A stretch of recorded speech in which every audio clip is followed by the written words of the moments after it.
We can all agree that Garrosh Hellscream's storyline lasted far too long and created too much tension in the Horde. Although it was nice to see the Horde have some major story beats, the highlight of it all was the Darkspear Rebellion, led by everyone's favorite troll, Vol'Jin. The Darkspear Rebellion was an open rebellion against Garrosh Hellscream, declared by Vol'Jin. After liberating the Echo Isles from Garrosh's Kor'kon, capturing Razor Hill, and cutting off the roads to the Northern Barrens, Vol'Jin allied with the Alliance to lay siege to Orgrimmar itself to end Garrosh's reign. After Garrosh was deposed, the rebellion was reorganized into the new Horde with Vol'Jin as Warchief, which led him to take up residence in Orgrimmar. Vol'Jin's dialogue during the event indicates that most of the non-Orc Horde is supportive of the Darkspear Rebellion. Lorthamar Theron in particular is backing Vol'Jin's efforts, and the chieftain vaguely mentions Sylvanas Windrunner needing no excuse to depose Garrosh.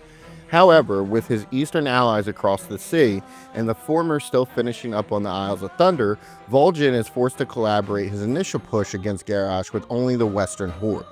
Through the questioning, the Tauren also ostensibly pledge themselves to the cause through Bane Bloodhoof, though their forces are stretched thin and many of the people are still in Orgrimmar. After the liberation of Razor Hill, a number of neighboring orcs also denounced Garrosh as Warchief and lent aid to the rebellion.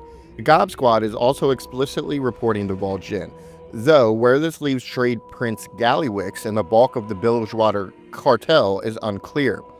Horde player characters of all races are instructed to take part in the rebellion. If the player is an orc, Vol'Jin's standard greetings dialogue will change somewhat, questioning whether Garrosh's self-destructive horde, of which the player is reaping no benefits from, unlike the fat and happy Kor'kon, is something the orc player sees value at this point.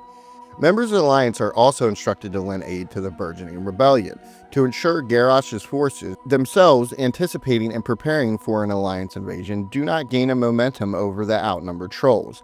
SI7 tasks a player character to speak on behalf of the Alliance and to represent its interest to Vol'Jin, whose trust the player earns at the culmination of the quest chain. Subscribe and like for more WoW content.